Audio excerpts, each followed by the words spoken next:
سلام دوستای عزیز، خیلی خوشحالم که دوباره میبینیمتان.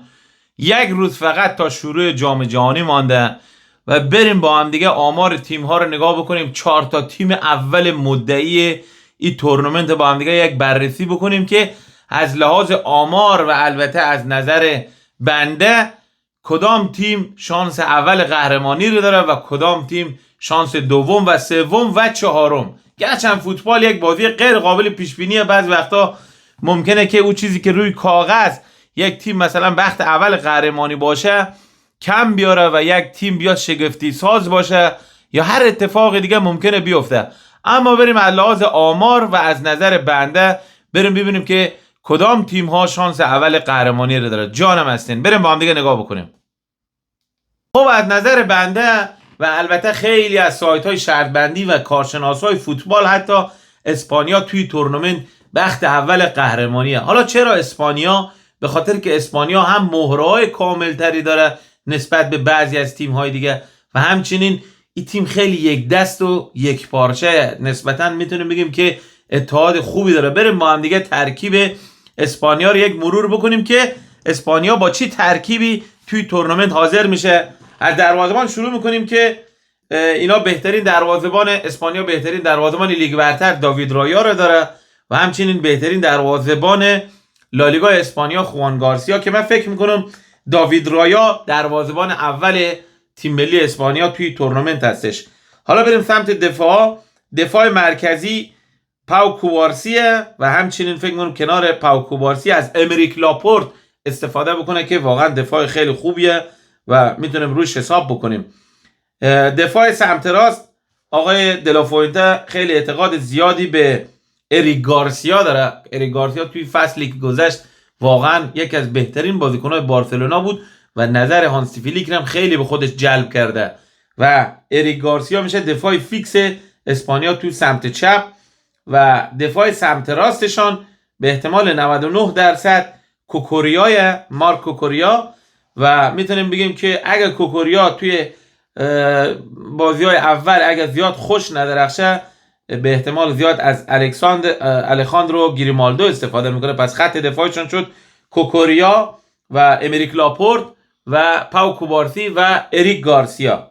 حالا خط هافبک مهمترین بخش هر تیم تقریبا میتونه بگیم خط هافبکه که اسپانیا یکی از اون تیم‌هایی که توی تورنمنت بهترین خط هافبک رو داره بچه‌ها و تیم‌های توی تورنمنت ها معمولا خوب جواب میگن که یعنی خوب نتیجه میگیرن که بهترین خط هافبک رو داشته باشه. خط هافبک فیکس اسپانیا به احتمال 99% به این شکله که اینها پدری رو میذارن و رودری رو، یعنی پدری و رودری هافبک های فیکس اسپانیا توی تورنمنت و حالا نفر سوم میتونه اینجا از زوبیمندی استفاده بکنه یا از زوبیمندی استفاده میکنه یا دنی اولمو و همچنین میکل مرینو هم هستش و ممکنه که به گاوی هم حتی بازی بده. حالا اینا معمولا تعویض هم میشن اما من میخوام سراغ ترکیب فیکس و ثابت اسپانیا برم که به این حالت میشه. پدری یعنی بازی رو از اول اینا این شکلی استارت میزنن، پدری و رودری و به احتمال خیلی زیاد از زوبیمندی استفاده میکنه تو خط هافبک که اسپانیا خیلی هافبک خوب زیاد داره بچا. اسپانیا ببین میکل مرینو خودش یکی از بهترین هافبک‌های اروپا توی این فصل، پدری، زوبیمندی، دنی اولمو، فابیان رویز هم هست. الان من فکر نمی‌کنم که دلافوینته از فابیان رویز زیاد استفاده بکنه توی فصلی هم که گذشت. حتی پاریس سن ژرمن هم از فابیان رویز زیاد استفاده نمی‌کنه توی اکثر بازی‌ها. رودری و گاوی اینا 8 تا هافبک رو دعوت کردن توی تورنمنت، هر 8 تا اینا بهترینه. یعنی من میگم که بهترین، تقریبا میتونیم بگیم بهترین خط هافبک رو بعد از پرتغال شاید البته همین تیم اسپانیا داشته باشه. حالا خط حمله اینا به چی شکله که شاید تو بازی اول لامین یامال مثلا توی نیمه دوم بیاد به خاطر مصونیتش بیاد یکم بازی بکنه. بازی اولشون تقریبا آسان هم هست. از بازی دوم لامین یامال 100% فیکس موره بدونه، یعنی غیر قابل تعویض توی وینگر راست لامین یاماله، توی خط حمله توی نوک به عنوان مهاجم یا اویارزاباله یا فران تورسه. از این دوتا یکیش به عنوان مهاجم نوک بازی میکنه که من فکر میکنم که توی تورنمنت بیشتر از فران تورس استفاده بکنه. فران تورس توی آخرای فصل تقریبا میتونیم بگیم روی فرم آمده و توی دو تا بازی دوستانه هم که بود نمره خوبی گرفت، یک گل زد و یک دونه پاس گل داد.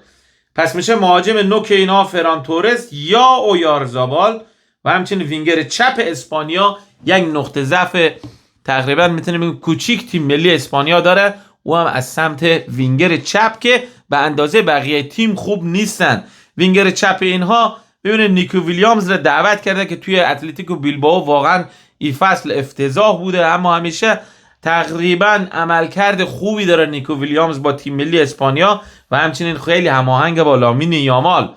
من فکر میکنم که از نیکو ویلیامز به عنوان بازیکن فیکس استفاده میکنم و همچنین به جای او ویکتور مونوز هم هست، یرمی هم هست، اما به احتمال 99% به این حالت میشه که لامین یامال، فران تورس و این طرف هم نیکو ویلیامز.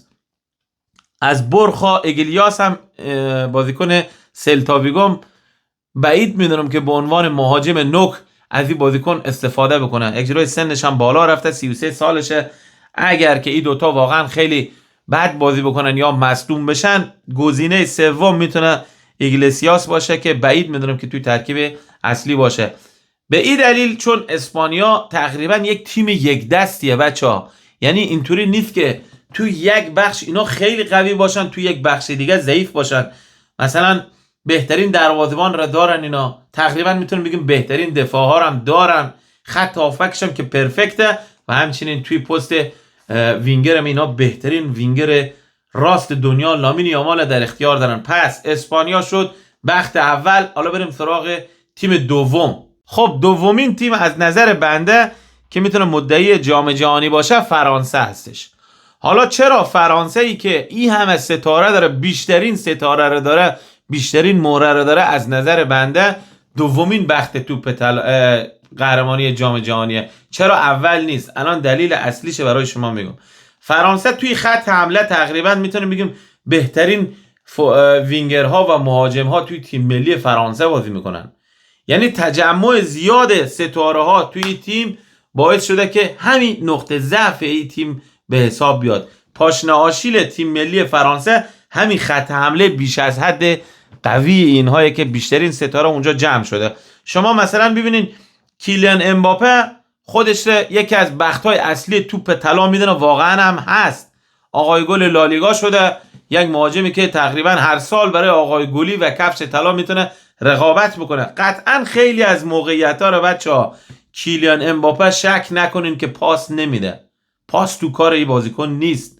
سعی میکنه آمار گل‌های خودش ببره بالا که هم توی تورنمنت کفش طلای جام جهانی رو بگیره و همچنین رکورد بیشترین گل زده تاریخ جام جهانی رو شاید امسال امباپه بشکنه. امباپه در حال حاضر 12 تا گل زده و فقط کافیه 5 تا گل دیگه بزنه، با 17 تا گل میشه آقای گل تمام تاریخ جام جهانی. و امباپه به نظر من خیلی موقعیت‌ها رو پاس نمیده که خودش رو هم به اون توپ طلای اصلی نزدیک بکنه و همچنین آمار گل‌هایش ببره بالا. شما نفر دوم ببینین، خب مایکل اولیسه هم خودش یکی از بختای اصلی توپ طلا میدانه، شک نکنین، یک ستاره خیلی بزرگیه و این بازیکن هم یک جورای تقریبا میتونه بگیم خیلی از موقعیت‌ها رو خودش استفاده میکنه که بزنه. رقابت توی تیم بر سر گل زدن خیلی زیاده. و نفر بعدی عثمان دمبله که تا الان بخت اول توپ طلا عثمان دمبله، چمپیونز لیگ رو گرفته، اونجا بهترین درخشش رو داشته، کافیه فقط توی تورنمنت چند تا گل بزنه که توپ طلا رو بیارن دو دستی در خانه بهش تحویل بدن. عثمان دمبله هم خودش مدعی اصلی توپ طلا میدنه و قطعا مطمئن باشین که تو خیلی از موقعیت‌ها عثمان دمبله هم پاس نمیده و همین میشه نقطه ضعف اینها. دزیر دوار شما در نظر بگیرین، این بازیکنم دست کم نگیرین که توی تورنمنت میتونه خیلی خوب بدرخشه. به نظر من خط حمله ای که فرانسه داره همین خودش باعث میشه که یک جورایی بهتون بگم که فرانسه میشه مدعی دوم. اگر توی این تیم به نظر من چند تا از این ستاره نبودن خیلی بهتر بود. حالا بارکولار هم شما بذار کنارش، مارکوس تورام هم بذار کنارش، ببین چی خط حمله ای داره اینا، خدا وکیلی اصلا آدم میبینه وحشت میکنه. خب فرانسه حالا با چی ترکیبی وارد این رقابت ها میشه؟ فرانسه معمولا از ترکیب 4-3-3 استفاده میکنه که توی خط دروازه اونا مایک مایگنان را ما قطعا میگیم که دروازه‌بان شماره اول این تیم هستش. دروازه‌بان نسبتا خوبی داره، میتونیم بگیم یکی از مهرهای خوب دروازه‌بانی توی همین تورنمنت همین مایک مایگنان به حساب میاد، دروازه‌بان بدی نیست. دفاع مرکزی اونها شاید الان یک چیز بهتون بگم، شاید دوستای رئالی ما که کناتر خریدن بگن که چرا اینطوریه، الان دلیلش بهتون میگم. خط دفاع مرکزی فرانسه سالیبا و اوپامکانو هستش. شما مطمئن باشین که توی تورنمنت از کناته به عنوان دفاع مرکزی استفاده نمیکنه، به عنوان یار تعویضی ممکنه بیاد، یا اگر یکی از این دوتا اصلیا مصدوم بشن بعد از او نفر بعدی کناته که به شانس میرسه. کناته در مرحله دوم یعنی بیشتر به عنوان یار تعویضی میاد. دفاع مرکزی فرانسه شد سالیبا و اوپامکانو. دفاع سمت راست اونا ژولز کونده که بهتر از او رو ما نداریم. لوکاس دینیه خب یک جورای رو فرمش نیست، یه بازیکن هیچ وقت تبدیل به یک ستاره بزرگ نشد. زمانی که تو بارسلونا بود هم و همچنین از بارسلونا هم جدا شد هیچ وقت درخشش ما ازش ندیدیم. دفاع سمت راست اونها ژولز کونده و دفاع سمت چپشان دوتا داداشی ها هستن، لوکاس هرناندز و تئو هرناندز که من فکر میکنم از تئو هرناندز توی پست دفاع سمت چپ استفاده کنه که خیلی هم بازیکن سرعتی و با تکنیک هستش. خط هافبک فرانسه هم خیلی خط هافبک خوبی داره، اما نسبت به خط هافبک تیم ملی اسپانیا یک مقدار ضعیفتره. خط هافبکشون به این شکل میشه که انگولو کانته فیکسه توی تورنمنت، شک نکنین. رایان چرکی یکی از بهترین هافبک ها همین الان و همچنین در سالهای آینده رایان چرکیه که من رایان چرکی رو در سطح ویتینیا و پدری میدونم. رایان چرکی خیلی هافبک خوبیه. انگولو کانته و رایان چرکی و چاومینی رو اینا توی خط هافبک ازش استفاده میکنن که حالا چندین تا بازیکن دیگر هم اینا دارن که خط هافبکشون فکر میکنم همین سه تا فیکس باشه. رایان چرکی، انگولو کانته و چاومینی خط هافبکشونه. حالا بریم سراغ خط حمله که اینجا بزرگترین جنجال توی خط حمله که اینا مثلا بین همه بازیکن کدام یکی اینا رو واقعا باید نیمکت نشین بکنه، واقعا مربی اینجا میمونه که چیکار بکنه. خب کیلیان امباپه که به عنوان مهاجم نوک فیکسه، اصلا شک نکنین سرش، کیلیان امباپه مهاجم نوکه. مایکل اولیسه هم که وینگر راست، بهترین یکی از بهترین وینگر راست ها که تقریبا میتونیم بگیم هم سطح لامین یاماله. خب مایکل اولیسه، کیلیان امباپه نوک و سمت چپ از عثمان دمبله استفاده میکنه. عثمان دمبله یک بازیکنیه که هم شما میتونی به عنوان مهاجم نوک ازش استفاده کنی، هم وینگر راست هم وینگر چپ. این بازیکن جفت پای، هم با پای چپ میزنه هم با پای راست میزنه. و همچنین اینا توی پست، خب توی پست وینگر راست به جای مثلا مایکل اولیسه اینا از دزیر دو هم میتونن استفاده بکنن که خیلی اونجا خوب بازی میکنه، اما یار ذخیرش به حساب میاد. همچنین بارکولا هم هست، مارکوس تورام هم هست. مارکوس تورام هم تقریبا وینگر راسته، اما خط حملهشون به حالت امباپه، مایکل اولیسه و عثمان دمبله که بسیار ستاره‌های زیادی داره، اما به خاطری که من فکر می‌کنم تو خط حمله اینا یک رقابت دارن و همچنین خط هافبک به غیر از چرکی تقریبا میتونیم بگیم که خط هافبک خلاقی ندارن، زیاد خوب نیست. به همین دلیل من فرانسه رو به عنوان تیم دوم انتخاب میکنم. بریم با هم دیگه ببینیم تیم سوم کی هست. خب سومین تیم از نظر بنده آرژانتین هستش، با وجودی که پرتغال خیلی ستاره‌های بیشتری داره نسبت به آرژانتین. چرا من آرژانتین رو سومین بخت میدونم، یعنی شانسش نسبت به پرتغال بیشتره، با وجودی که ستاره‌های کمتری داره، مهرهای کلیدی کمتری داره که الان دلیلش بهتون میگم. تنها دلیلی که آرژانتین شانس بیشتری نسبت به پرتغال داره و من پرتغال را به عنوان چهارمین تیم در نظر میگیرم، فقط اتحاد بیش از حد تیم ملی آرژانتینه. این تیم کلا سراپا اتحاده. به جرئت میتونم بهتون بگم متحدترین تیم همین تورنمنت آرژانتینه. برای بازیکن‌ها اصلا مهم نیست که کی او جلو گل بزنه، همه مثل یک چرخ دنده با هم دیگه کار میکنن که تیم فقط نتیجه بگیره. شما ببینید مثلا حتی خود مسی اگر یک موقعیتی گیرش بیاد که شانس گل زدن داشته باشه، شانس شوت زدن داشته باشه، اگر یک بازیکن دیگه تو موقعیت بهتر قرار داشته باشه که توپ اگر پاس بده به او شانس گلزنی برای او بیشتر باشه، مسی از گل خودش میگذره، از شانس خودش میگذره و این توپ رو میده تا او بغلی بزنه، تیم فقط نتیجه بگیره. و همین کارهای مسی باعث شده که این تیم خیلی اتحاد بالایی داشته باشه. من بدون تعصب این رو برایتون میگم، شاید الان دوستای رئالی خوششان نیاد از این بخش ویدیو یا شاید بگن تو داری تعصبی رفتار میکنی، اما مسی با تیم ملی آرژانتین کارهایی کرده بچه‌ها که واقعا اتحاد درست حسابی رو به این تیم آورده.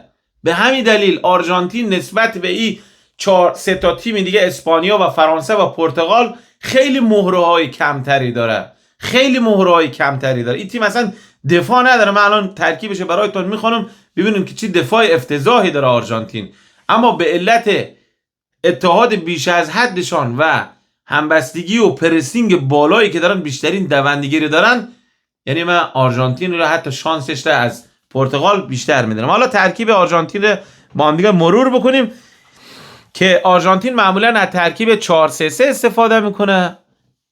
توی خط دروازه که قطعا امیلیانو مارتینزه که خیلی دروازه‌بان فیکس و خوبیه، عالی، حرف نداره. حالا اینا رولی و موسور هم دارن توی خط دروازه‌بانشان، اما دروازه‌بان اولشان امیلیانو مارتینزه. خط دفاع وسط آرژانتین فلجه.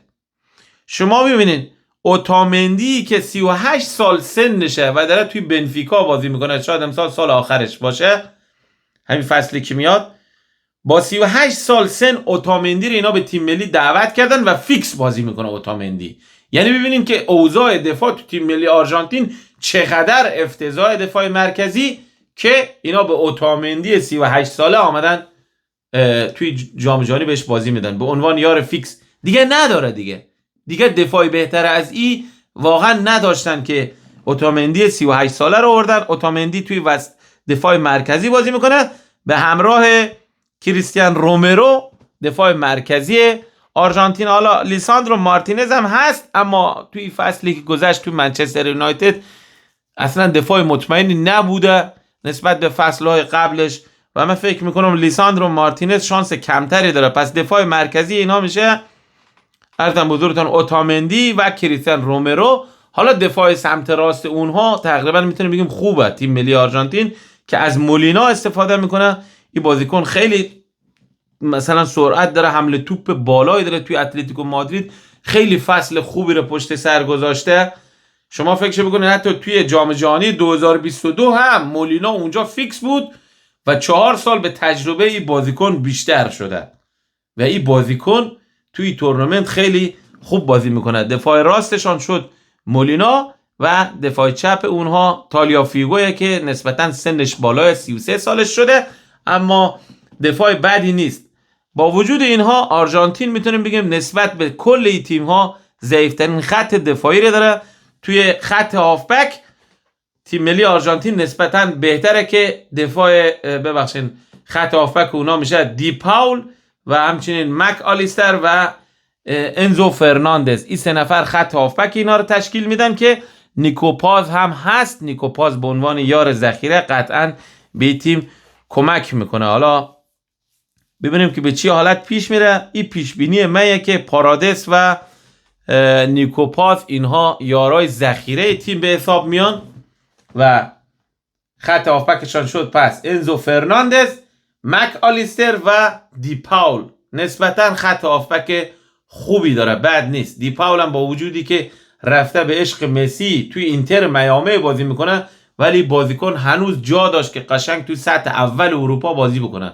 از اتلتیکو مادرید مستقیم رفت به عشق مسی، به خاطر گفت سالهای آخر مسی من میخوام با کنار بازیکن باشم که لقب بادیگارد مسی رو بهش دادن. حالا خیلی علاقه خاصی چون به مسی داشت دی پاول، یعنی فوتبال حرفه‌ای اروپا رو کلا کنار گذاشت که برای سالهای آخر کنار مسی بازی بکنه. دی پاول یکی از بهترین هافبک‌هایی که خیلی جنگنده، خیلی پرسینگ بالایی داره و واقعا یعنی میتونیم بگیم که خط هافبک آرژانتین اصلا ضعیف نیست. انزو فرناندز هم ما دیدیم که خیلی عالی بازی میکنه توی تیم ملی چلسی که رئال مادرید به شدت دنبال این هافبک و به احتمال خیلی زیاد این هافبک رئال مادرید میخرتش توی همین پنجره نقل انتقالات. سنش 25 سال سنشه و همچنین مک آلیستر هم توی لیورپول نسبتا فصل بعدی پشت سر نگذاشت، پس این شد خط هافبک تیم ملی آرژانتین و خط حمله آرژانتین که به عنوان وینگر راست ما اگه مد نظر بگیریم که لیونل مسی یک مهره غیر قابل تعویض و بهترین تقریبا میتونیم بگیم بازیکن تیم ملی آرژانتین هم هست توی پستی که بازی میکنن. لیونل مسی وینگر راست، نوک حمله اونها بین لاوتارو مارتینز و خولیان آلوارز.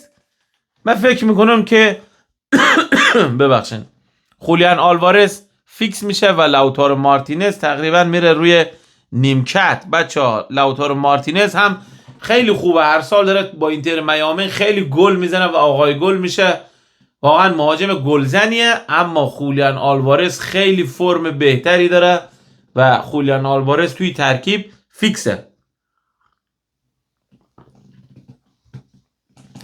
و وینگر سمت چپ اونها از آلمادا استفاده میکنن توی تورنمنت.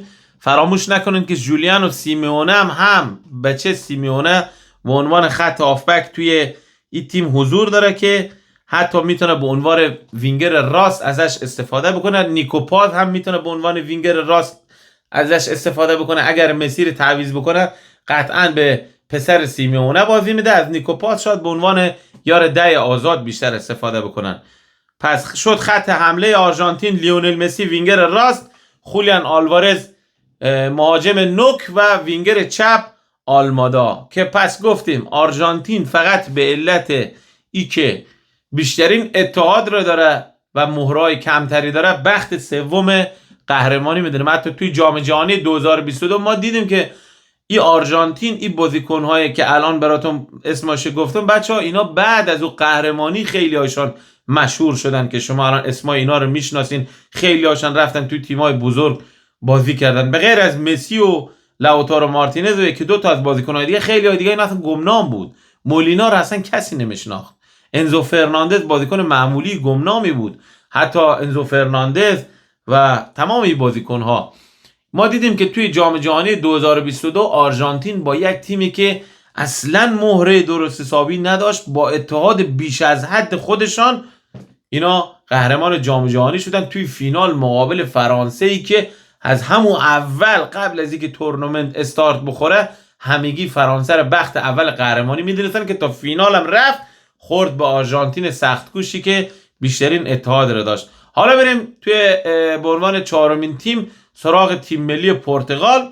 دوستای عزیز من اصلا باور کنید سعی میکنم توی ویدیو هیچ تعصب نداشته باشم، عینک تعصب رو کنار گذاشتیم و من فقط واقعیت رو برای شما میگم. شاید الان طرفدارهای رونالدو و رئال مادرید خوششان نیاد، بگن که تو چرا پرتغال رو آوردی تیم چهارم گذاشتی، پرتغال بخت اوله یا لااقل از آرژانتین شانس بیشتری داره. باور کنین که همون چیزی که توی فکر من هست بدون تعصب برایتون میگم و این نظر تنها من نیست. خیلی از کارشناسا هم با من هم نظرن، تقریبا میدونن که تیم ملی آرژانتین به مراتب شانس بیشتری داره نسبت به پرتغال. حالا بریم سراغ تیم ملی پرتغال. خب تیم ملی پرتغال هم توی تورنمنت معمولا بیشتر اوقات از سیستم 4-3-3 استفاده میکنه که 4 تا تیمی که صحبت کردیم همهشون 4-3-3 که بعضی اوقات از سیستم 4-2-1-3 استفاده میکنه که او هم تقریبا میشه بگیم که حالت 4-3-3 داره. حالا توی خط دروازه‌بان تیم ملی پرتغال از دیگو کوستا استفاده میکنه که دروازه‌بان فیکس اونهای دفاع چپ و راست پرتغال میتونیم بگیم بهترین دفاع توی تورنمنت پرتغاله. بهترین دفاع چپ و راست کل این تورنمنت تیم ملی پرتغال داره. سمت راست اونها حسابشو بکنین از ژائو کانسلو استفاده میکنن که این فصل تو بارسلونا واقعا ترکوند. الکس بالدر کلا نیمکت نشین کرد بعد از اینکه درست بالدر مصدوم هم شده بود. بعد از مصدومیت 2 ماه تمام فرصت داشت و انقدر ژائو کانسلو خوب بود که اصلا فلیک دوست نداشت که از این بازیکن استفاده بکنه. دفاع راست اونها عرضم حضورتان ژائو کانسلوه که واقعا عالیه ژائو کانسلو و دفاع چپ اونها نونو مندزه که یعنی این جای شکی نیست که با جرأت میتونیم بگیم بهترین دفاع چپ دنیا نونو مندزه، با اختلاف خیلی زیاد بهترین دفاع چپ و راست را داره، اما دفاع مرکزی اونها یک مقدار ضعیفتره. دفاع مرکزی آرژانتین میتونیم بگیم که یک جورای اینها از روبن دیاز استفاده میکنه توی خط مرکز دروازه‌بان و دیگو دالوتی که توی منچستر یونایتد نسبتاً فصل خوبی رو پشت سر گذاشته، اما یک دفاع مرکزی خیلی توپ نیست. یعنی دفاع مرکزیاشون روبن دیاز خوبه، اما دیگو دالوت به نظر من یک مقدار لنگ میزنه. حالا از ماتیوس نونس هم شاید استفاده بکنن، اما دفاع مرکزیشان سدی 99 دیگو دالوت و روبن دیاز هستش. ژائو کانسلو و نونو مندز که گفتیم که بهترین دفاع چپ و راست دنیا به حساب میاد. اما بهترین خط هافبک این تورنمنت را تیم ملی پرتغال داره که از اسپانیا و فرانسه هم خیلی خیلی دست بالا داره. بهترین خط هافبک را پرتغال داره. ویتینیا، ژائو نویز و برونو فرناندز بهترین بازیکن لیگ برتر این فصل انتخاب شده. این بازیکن به مرز پختگی رسیده، خیلی آماده. برناردو سیلوا رو حالا شما کنارش بذارین، ببینین چقدر یعنی خط هافبک قدرتمندی داره تیم ملی پرتغال، که یعنی میتونه یکی از دلایلی باشه که پرتغال توی تورنمنت به عنوان تیم چهارم حساب میشه. اگر این خط هافبک رو نداشت حتی پرتغال شاید توی رتبه ششم هفتم جا میگرفت. خط هافبک اونها برونو فرناندز، ویتینیا و ژائو نویز هستش. به احتمال خیلی زیاد احتمال داره از برناردو سیلوا هم استفاده بکنه، اما من فکر میکنم که به همین حالت باشه. برناردو سیلوا رو بیشتر شاید به عنوان 10 آزاد استفاده بکنه یا وینگر چپ که توی خط حمله از کریستیانو رونالدو به عنوان مهاجم نوک ازش استفاده میکنه. وینگر چپ ژائو فلیکس با وجودی که توی لیگ برتر عربستان بازی میکرد، اما فصل خیلی خوبی رو پشت سر گذاشته و همچنین بهترین بازیکن لیگ برتر عربستان ژائو فلیکس انتخاب شد. بچه‌ها هم بهترین بازیکن تیم النصر و هم بهترین بازیکن لیگ برتر عربستان ژائو فلیکس و همچنین رافائل لیائو را میتونیم بگیم که به عنوان وینگر چپ هست، اما من فکر میکنم از ژائو فلیکس استفاده بکنم و رافائل لیائو میره روی نیمکت و وینگر سمت راست اونها به احتمال خیلی زیاد از برناردو سیلوا استفاده میکنن که یعنی به عنوان یک بازیکن آزاد ازش استفاده بکنن. وینگر راستی که هم بیاد تا خط هافبک کمک بکنه و هم خودش توی پست وینگر راست باشه. حالا اینا گونزالو راموس هم دارن، اما به عنوان یار ذخیره میتونیم روش حساب بکنیم. حالا گونزالو گوئدس هم هست، پدرو نتو هم همچنین هست، اما من فکر میکنم خط حمله تیم ملی پرتغال به این حالت میشه که کریستیانو رونالدو نوک و وینگر چپ اونها ژائو فلیکس و وینگر سمت راست اونها از برناردو سیلوا استفاده میکنه. اگر برناردو سیلوا نشد قطعا از مهاجم دیگه شان استفاده میکنه که همون گونزالو راموس باشه. این شد ترکیب تیم ملی پرتغال. دوستای عزیز به همین دلیلی که پرتغال با وجودی که بهترین خط هافبک رو داره، بهترین دفاع چپ و راست رو داره، اما دفاع مرکزی پرتغال هم ضعیفه و همچنین این تیم اتحاد کمتری داره نسبت به تیم اسپانیا و تیم آرژانتین. یعنی من نمیخوام که از شخص رونالدو بخوام توی ویدیو گله بکنم، اما خود آقای رونالدو با وجودی که خیلی احترام زیادی بهش قائل هستیم، آقای رونالدو میتونست که یعنی این تیم رو تا قبل از این که این تورنمنت جام جهانی استارتش بخوره، این تیم رو اتحاد رو به این تیم بیاره. یعنی میتونست این کار رو بکنه و شانس قهرمانی پرتغال رو خیلی بالاتر ببره. این تیم اورایش خیلی کمه، یعنی خیلی از موقعیت ها رو باید رونالدو پاس میداد. واقعا اگر پاس میداد خیلی از موقعیت ها رو قطعا اون بازیکن‌ها رویه میگرفتن و توی تورنمنت جان فدا برای رونالدو بازی میکردن. این آخرین جام جهانی رونالدو و آخرین شانسشه که بتونه جام جهانی رو بگیره و بره توی لیست بازیکن‌هایی که تکمیلا تمام جام‌ها رو گرفتن. یعنی واقعا حیفه برای رونالدو که توی تورنمنت جام جهانی رو برنده نشه. با وجودی که خود من طرفدار تیم ملی آرژانتین هستم، اما ته دلم باور کنن هم دوست دارم که پرتغال به همراه رونالدو این جام جهانی رو برنده بشه. واقعا خیلی حیفه که یک بازیکن انقدر خوب، انقدر کامل، یک فقط توی کارنامش در کل یک دونه قهرمانی جام جهانی نداشته باشه.